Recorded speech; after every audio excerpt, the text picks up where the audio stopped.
Perhatikan rumusnya ya. Awas, ini suka dianggap ringan, padahal di sini kuncinya.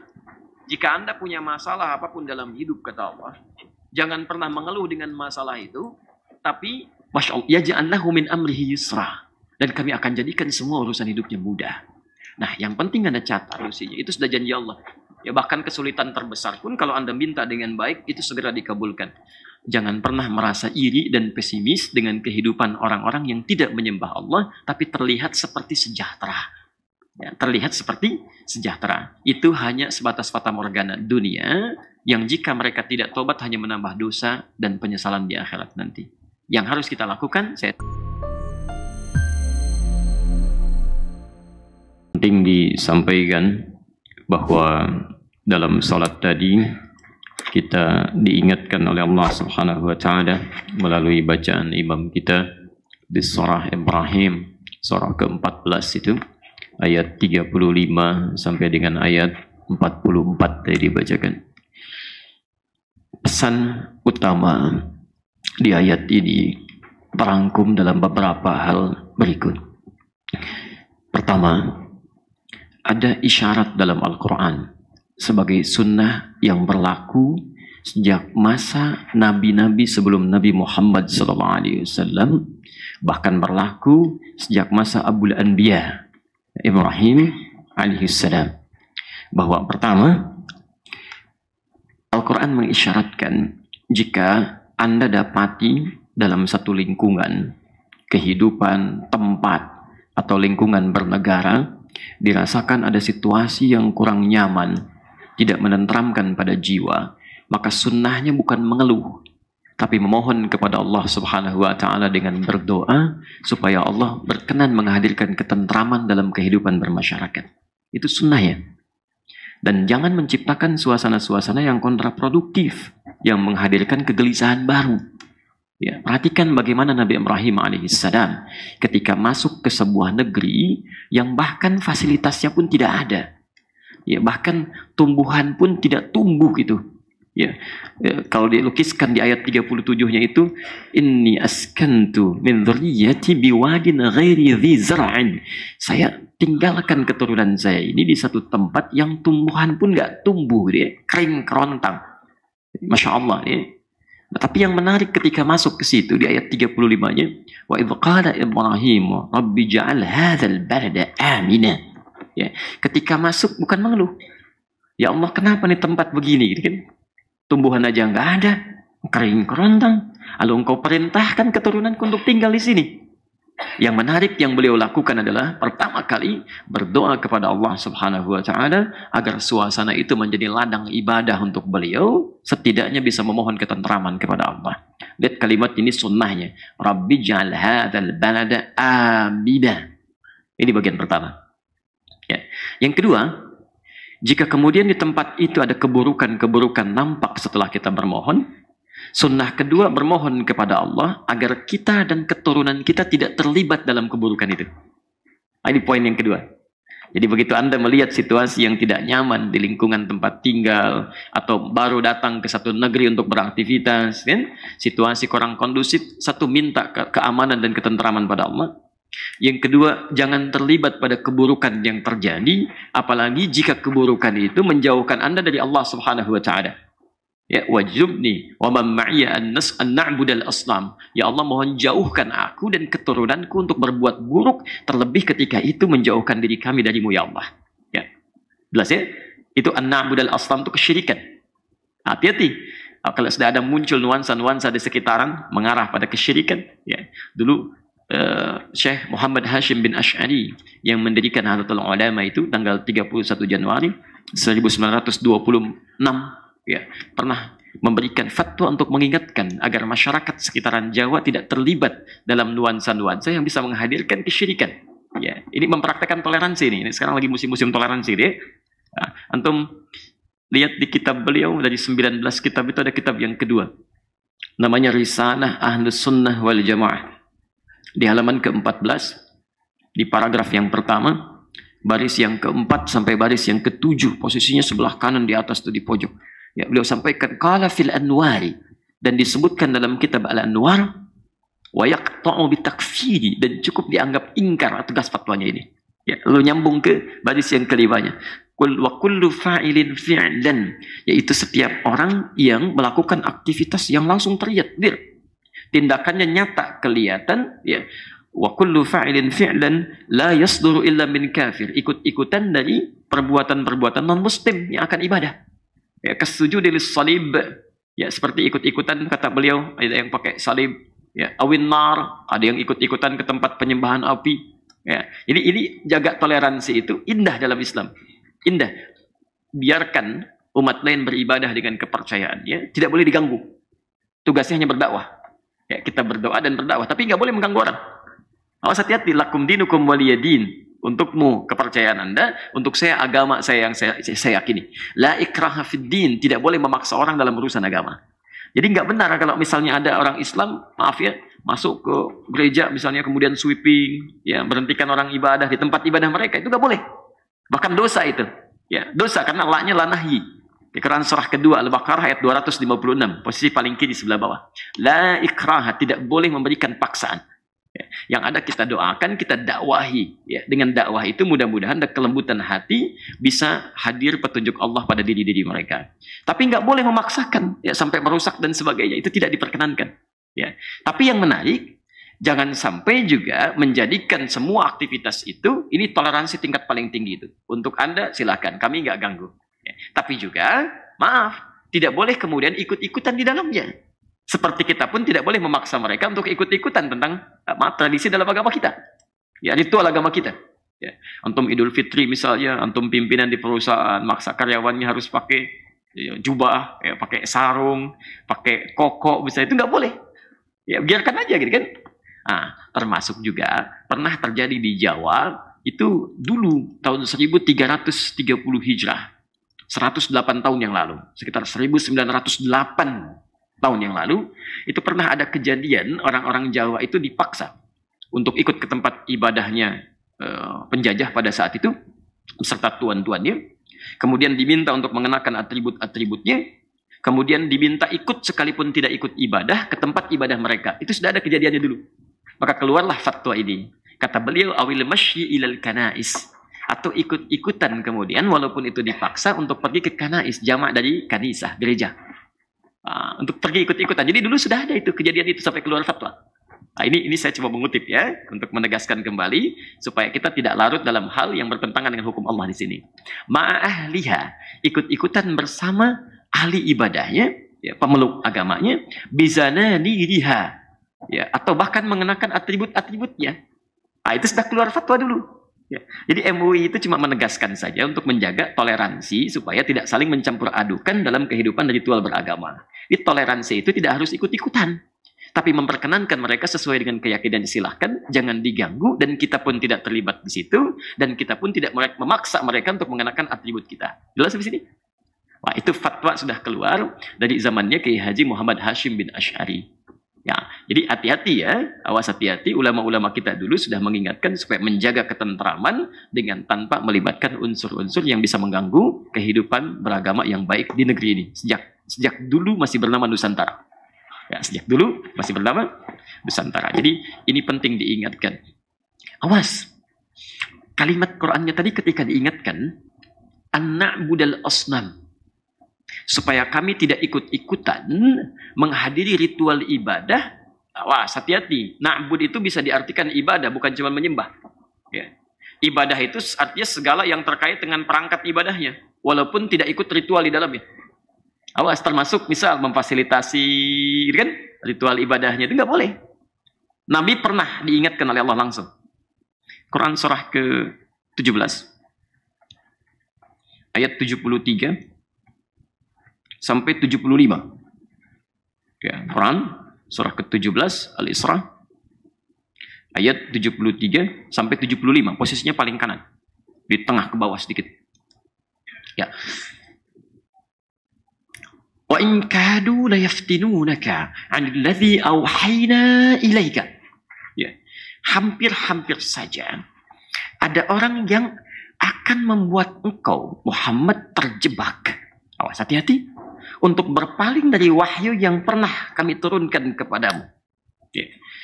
Ayat ini turun untuk merespon satu ajakan dari kalangan Quraisy yang saat itu mengajukan proposal pada Nabi SAW pertama di malam hari. Di malam situasinya. Datang pada Rasulullah menyampaikan, Muhammad, kita memang beda ini. Tapi jangan sampai perbedaan kita menjadikan kita berselisih sampai mengakibatkan peperangan. Ya, kita toleransi aja lah. Kami malam ini menyembah Tuhan kamu. Besok kamu ikut menyembah Tuhan kita. Maka tatkala itu disampaikan, turunlah kemudian di Quran aturan yang jelas. Quran surah Al-Kafirun, Quran surah 109 ayat 1 sampai 6 itu.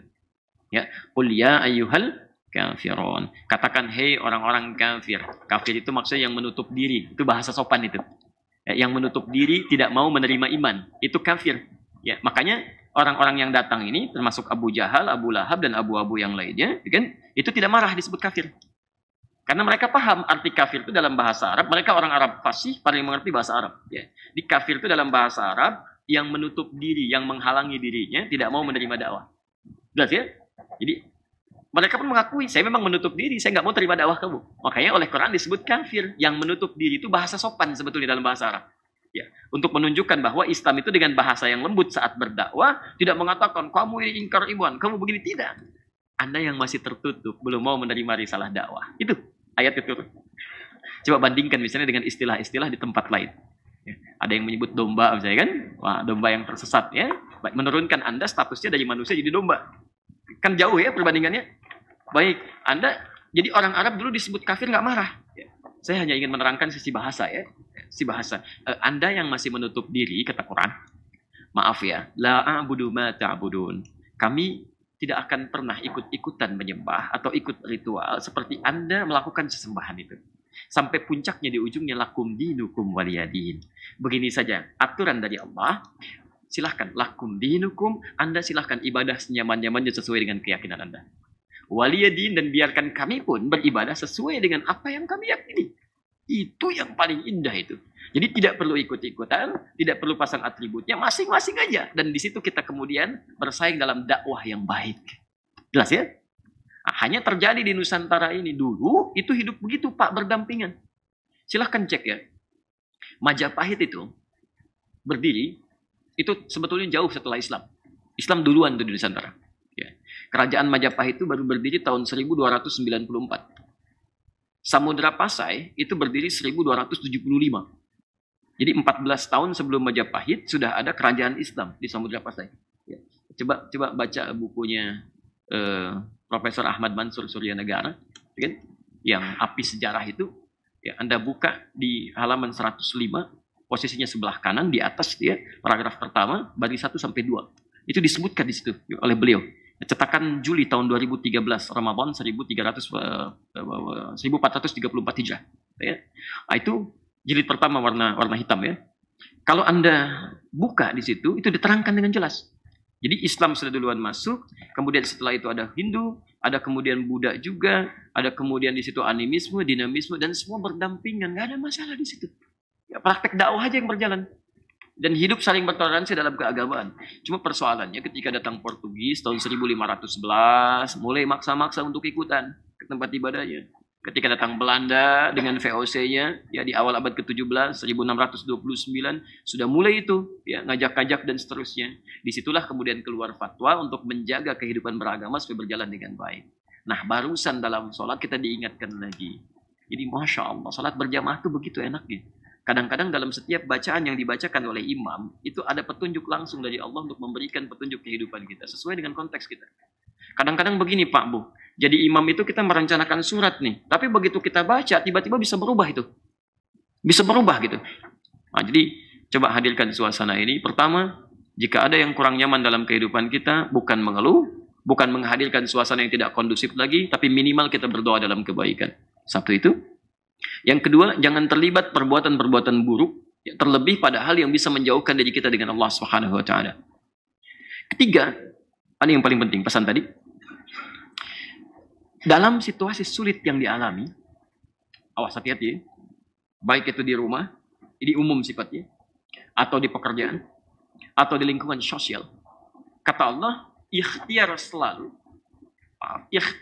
maksudnya tingkatkan usaha kita untuk mengatasi persoalan dimaksud dan iringi dengan meningkatkan ibadah kepada Allah. Perhatikan rumusnya ya. Awas, ini suka dianggap ringan, padahal di sini kuncinya. Jika Anda punya masalah apapun dalam hidup, kata Allah, jangan pernah mengeluh dengan masalah itu, tapi tingkatkan ikhtiar Anda, kemampuan Anda, sesuai dengan ilmu dan kemampuan yang Allah titipkan kepada Anda untuk mengatasi persoalan itu. Dan ini poinnya, please ya. Dampingi dengan peningkatan ibadah kita pada Allah Subhanahu wa taala. Minimal salat. Liyuqimus salat. Jelas ya? Liyuqimus salat, minimal salat. Tolong tarik garis di dalam kalimat salat ini. Itu banyak sekali ayat dalam Al-Qur'an yang berkorelasi positif antara peningkatan kualitas dan kuantitas salat yang baik dengan pengentasan persoalan-persoalan kehidupan. Saya beri contoh begini. Quran surah ke-65, At-Talaq, ayat kedua, ketiga, dan keempat. Ditafsir di Al-Baqarah, di ayat kedua dan ketiga. Perhatikan kalimatnya. Bismillah. Wa may yattaqillaha yaj'al lahu makhraja. Saya ulang. Wa may yattaqillaha. Siapa yang bisa meningkatkan takwanya kepada Allah di ujung ayat kedua, di akhir ayat kedua. Perhatikan persamaannya. Siapa yang bisa meningkatkan takwanya kepada Allah, yaj'al lahu makhraja, maka kami akan berikan jalan keluar dari setiap kesulitan yang dialami. Jadi persamaan Al-Qur'annya, takwa sama dengan solusi kehidupan. Jadi kalau Anda sedang punya masalah, kata Allah, sebetulnya solusinya mudah. Tidak terlalu banyak biayanya, tidak terlalu besar tenaganya. Tingkatkan takwa aja. Ya. Bahkan persoalan rizki yang sering dikeluhkan itu, dicari-cari nggak dapat, ngajukan proposal nggak diterima dan sebagainya. Masya Allah, jangankan yang Anda cari, kata Allah, wa yarzuqhu min haitsu la yahtasib. Yang tidak dicari pun kami akan datangkan. Ya. Silahkan kalau Anda nggak percaya. Anda punya masalah dalam bisnis, jadi pebisnis yang bertakwa. Anda punya masalah di birokrasi, jadi birokrat yang bertakwa. Jadi diplomat yang takwa. Jadi dosen yang takwa. Jadi pelajar yang takwa. Ya Allah janjikan, dan janji Allah nggak mungkin keliru. Anda punya masalah, jangankan yang Anda cari itu, yang nggak dicari pun solusinya kami berikan. Bahkan terkait persoalan rezeki. Tidak sedikit orang berkata begini ya, kata Allah, saya datangkan dari sisi yang tidak kamu sangka-sangka. Datang tuh. Ada orang berkata, aduh, nggak nyangka saya tadi dapat proyek yang ini nih. Ya, Anda nggak usah nyangka, karena rezekinya pun didatangkan dari rezeki dari sisi yang tidak Anda sangka. Ya hadir itu. Ya, bahkan, Masya Allah, yaj'allahu min amrihi yusra. Dan kami akan jadikan semua urusan hidupnya mudah. Nah, yang penting Anda catat, apa hubungan dengan sholat? Kalimat takwa itu disebutkan di Quran, semua derivasinya 115 kali. 115 kali. Penyebutan kalimat takwa pertama di Quran, itu ada di Al-Baqarah ayat 2 sampai ketiganya. Dzalikal kitabu la raiba fi hudan lil muttaqin. Siapa orang takwa ini? Ayat 3-nya. Alladzina yu'minuna bil ghaib wa yuqimunas shalah.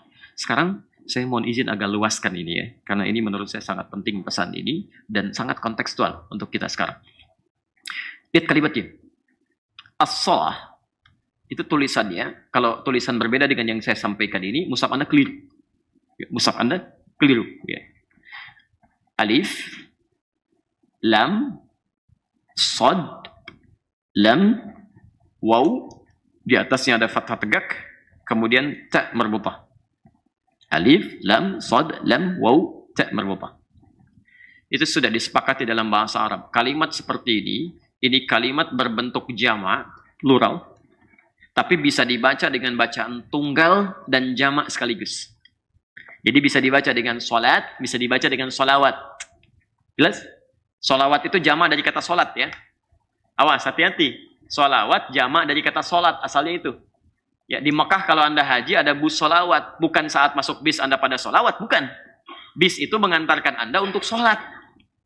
Awas ya, saya pernah tugas di Mekah itu ya. Ada bis solawat, begitu masuk bis pada solawat di dalamnya. Bukan, itu bis mengantarkan Anda ke Masjidil Haram untuk sholat.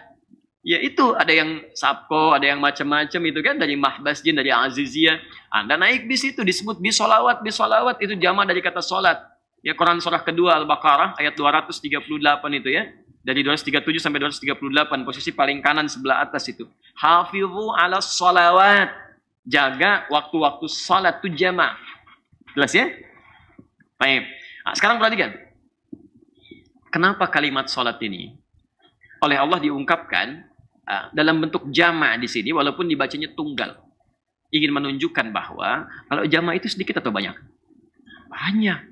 Lihat, takwa yang meningkat itu bisa mengentaskan persoalan. Pertama bisa dikerjakan lewat sholat, tapi bukan sholat biasa. Pertama bentuknya jamaah, sholat yang ditingkatkan kuantitasnya. Jadi kalau Anda misalnya sedang punya persoalan dalam kehidupan, tingkatkan sholat. Pertama dari sisi kuantitas. Ayo, ya, sholat yang kita kerjakan sehari berapa kali? 5. Berapa rakaat? 17 tuh kan. Antum usia segini masih 17 rakaat juga. Masih 5 waktu. Saya lihat anak-anak kecil tuh. Yang 4-5 tahun itu Masya Allah. Ya, 5 waktu juga. Cuma mereka bisa nambah tuh. Masya Allah 2 rakaat sebelum subuh. Bahkan ada yang mabit Pak. Ada yang mabit tuh malam ini anak-anak tuh. Ya, ada yang mabit baca Al-Quran, menghafal Al-Quran. 2 rakaat sebelum subuh dan nambah. 4 rakaat sebelum zuhur. 2 rakaat setelah zuhur. 2 rakaat setelah maghrib. 2 rakaat setelah isya. Datang ke masjid sebelum maghrib lagi. Ya. Sebelum adzan udah pada datang, berjamaah sholatnya. Habis adzan baca Al-Quran, menghafal lagi. Pulangnya 8:30 ba'da isya, mengecek lagi hafalan Qurannya. Itu anak usia 4-5 tahun. Ada anak diberikan 4-5 tahun. Masih belum balik. Taklif belum berlaku baginya. Hisabnya masih sangat ringan. Mengerjakan sholat lebih daripada 17 rakaat, tambah yang sunnahnya. Anda dikasih 40 tahun, 50 tahun, masih 17 rakaat juga. Anda butuh berapa tahun lagi untuk meningkatkan amalan? Nah, karena itu coba cek Pak ya, Bu ya. Jadi kalau sedang ada masalah, salah satunya tingkatkan ibadah pada Allah. Bukankah yang punya solusi Allah? Orang tidur, Anda bangun tahajud. Orang cuma sholat subuh, Anda 2 rakaat sebelumnya. Lalu di situ mintakan kepada Allah solusinya. Itu sudah janji Allah. Ya bahkan kesulitan terbesar pun kalau Anda minta dengan baik, itu segera dikabulkan. Yang kedua ini saya mau akhiri dulu untuk pembuka di sini. Ini yang paling dahsyat ini. Kalimat salat juga diawali dengan kata yuqim. Yuqimunas salat. Yuqimunas salat. Dan pada umumnya kalimat salat itu senantiasa diawali dengan kata aqim yuqim, aqam. Pada umumnya. Ya. Al-Baqarah 43 wa aqimus salah, ada aqim. Al-Ankabut 45 wa aqimis salah, ada aqim. Alladzina yuqimunas salah. Yuqim itu artinya ditunaikan dengan sempurna. Saya ulang, dengan sempurna. Jadi berbicara kualitasnya. Kalau yang pertama kuantitasnya, kedua kualitasnya. Saya kasih rumus sedikit ya. Kalau dalam konteks ibadah, ada kalimat dalam Al-Quran atau dalam hadis menghadirkan makna sempurna, itu sesungguhnya isyarat yang menunjukkan kepada kita bahwa pertama, ada orang yang mengerjakannya dengan tidak sempurna. Jadi mohon maaf, kalau Anda tiap hari sholat, kalau bahasa luasnya, Anda tiap hari sholat tapi masalah tidak pernah tuntas, barangkali cek, mungkin sholatnya belum sempurna. Jelas ya? Mungkin sholatnya belum sempurna. Kalau ada orang nggak sholat, masalah nggak tuntas-tuntas, dia nggak sholat. Tapi kalau Anda tiap hari sholat, masalah nggak tuntas, barangkali sholatnya tidak sempurna. Karena itu dalam persoalan sholat ini, Nabi begitu ketat Pak, Bu. Jangankan kita, sahabat pernah kelihatan oleh Nabi sholatnya tidak sempurna. Itu diminta diulang oleh Rasulullah.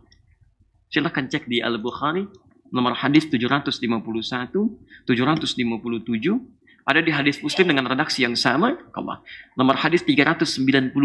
Kalau nomornya beda, cari di bab namanya Babul Musifis Salah. Bab tentang orang yang sholatnya bermasalah. Namanya Khalad Az-Zuraiqi. Saya sering kisahkan ini. Datang ke masjid Nabi, sholat di samping Nabi. Kemudian setelah beliau salam, kata Nabi, "Shalli fa innaka lam tusalli." Tolong Anda sholat lagi, karena Anda belum sholat. Disebut belum sholat. Ya. Secara singkat mengulang sholatnya sampai 3 kali, diluruskan lagi oleh Nabi dengan kalimat tadi, sampai dia berkata, "Ya Rasulullah ma'uhsinu ghairah." Ya Rasulullah, saya nggak bisa lebih bagus daripada ini. Alimni, tolong ajarkan saya. Maka diajarkan oleh Nabi sholat yang benar dari awal sampai akhirnya. Dari situlah kita mendengar kalimat, "Sallu kama ra'aitumuni usalli." Al-Bukhari nomor hadis 651. Sholatlah kalian persis seperti melihat saya sholat. Nah, ajaran Nabi ini bukan ingin membebani kita supaya sholatnya mesti detail begini, bukan. Maksudnya untuk memastikan kalau sholat kita benar, manfaat-manfaat tadi dapat. Itu poinnya. Ya. Jadi seperti Nabi Ibrahim saja minta keluarganya sholat, itu Nabi. Ya, nanti Ismail meneruskan lagi di Quran surah 19 Maryam ayat 55 itu. Ya, beliau teruskan lagi minta keluarganya sholat. Nanti Nabi Isa turunan terakhirnya sholat juga. Quran surah 19 ayat 31-nya. Nabi Musa sholat, semua sholat. Nabi, Rasul sholat, sempurna sholatnya. Dan banyak ditunaikan sampai ke Nabi Muhammad SAW. Kita bukan Nabi, bukan Rasul. Surga belum jelas sampai dengan subuh ini. Gak mau sholat, kan aneh gitu. Jelas ya? Nah, jadi ini pesan. Dan yang terakhir, jangan pernah merasa kecil hati. Kalau ada orang-orang zalim, nampak semakin kuat cengkramannya. Ya, padahal mereka nggak pernah ibadah. Misal kok itu orang-orang nggak pernah ibadah kok bisnisnya kelihatan lancar, gitu kan? Oh, kemudian usahanya kayak begini dan sebagainya. Kata Allah, jangan pernah merasa iri pada yang begitu. Kamu ahli akhirat, masa iri pada ahli dunia? Nggak nyambung. Jadi, kalau mau iri sama ahli akhirat lagi, ada anak 4 tahun, mata buta, bisa hafal Quran. Antum 40 tahun, mata melihat, gak hafal Quran. Baru iri itu. Kenapa dia bisa, saya enggak? Itu ghibtah namanya. Ghibtah. Tapi kalau iri kepada sesuatu yang gak ada bandingannya, wah itu gak nyambung gitu. Ahli surga, masa iri pada orang yang belum jelas surganya? Kan? Ahli akhirat, kan? Maksudnya ahli akhirat, masa kita harus iri pada ahli dunia? Kata Allah, diberikan ketenangan dalam jiwa kita. Itu cuma urusan dunia. Begitu meninggal, dunianya nggak akan dibawa. Bekal akhirat itu bukan dunia. Bekal akhirat itu, mohon maaf, bekal akhirat itu adalah ibadah kita kepada Allah. Jadi kamu diberikan sedikit tidak sama dengan banyak seperti mereka, karena itu bekal kamu untuk ibadah. Itu poinnya, bukan untuk berlebihan dalam masalah dunia. Ya, hati-hati. Kalaupun diberikan lebih, itu pun untuk bekal ibadah juga, bukan untuk pamer. Ya, karena mungkin barangkali orang yang nggak punya harta lebih, dia sudah banyak tahajudnya. Saking jarang makan yang enak-enak, misalnya dia sering puasanya, malam-malam sering bangunnya, sedikit tidurnya, sedikit makannya. Lah kamu sedikit-sedikit makan, sedikit-sedikit tidur, gitu kan? Saya berikan harta lebih supaya dengan itu jadi bekal ibadah yang lain. Saingi mereka itu, keluarkan infaknya, sedekahnya, macam-macamnya. Jelas sampai sini? Nah mereka itu kata Allah, biarkan aja. Nanti karena banyak itu digunakan, gak mau ibadah, harta digunakan untuk banyak maksiat, dosa yang terbanyak dikumpulkan dari situ. Jadi ternyata harta yang dikumpulkan itu karena tidak menjadi ibadah, didapatkan dengan cara yang salah, bukan menjadikan kenyamanan di akhirat, tapi menumpuk dosa dalam kehidupannya. Hingga akhirnya kata Allah, perhatikan, di ujung waktu mereka akan menyesal dan memohon kepada Allah. Ya Allah berikan kami kesempatan. Berikan kesempatan ya Allah, agar bisa memperbaiki diri. Nah jadi, kesimpulannya, salat subuh ini kita diingatkan oleh Allah Subhanahu wa Ta'ala. Ya, perbanyak doa-doa kebaikan, setidaknya untuk menenangkan keadaan jiwa kita, jaga keluarga dan keturunan kita, supaya selalu dekat dengan Allah dan tidak terlibat tindakan-tindakan yang bisa menghadirkan sifat-sifat buruk dalam kehidupan, terlebih ketika menjauh dari Allah Subhanahu wa Ta'ala. Yang ketiga, tingkatkan ibadah terutama salat untuk menghadirkan maslahat bagi kehidupan kita. Dan yang terakhir, jangan pernah merasa iri dan pesimis dengan kehidupan orang-orang yang tidak menyembah Allah tapi terlihat seperti sejahtera. Ya, terlihat seperti sejahtera. Itu hanya sebatas fata morgana dunia yang jika mereka tidak tobat hanya menambah dosa dan penyesalan di akhirat nanti. Yang harus kita lakukan, saya tutup, An-Nisa ayat 32. Itu yang harus dilakukan. Ya, tingkatkan ibadah, tingkatkan ikhtiar supaya kita bisa merasakan kenyamanan hidup dunia dan bahagia di akhirat nanti. Baik.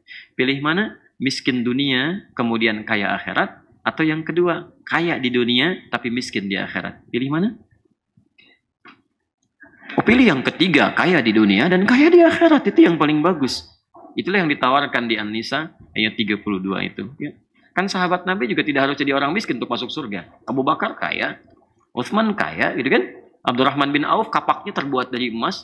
Bill Gates itu nggak ada apa-apanya. Orang terkaya di muka bumi sekarang Bill Gates. Ya, dibanding Abdurrahman bin Auf nggak ada apa-apanya. Abdurrahman bin Auf itu kapaknya terbuat dari emas. Bill Gates belum tentu punya kapak.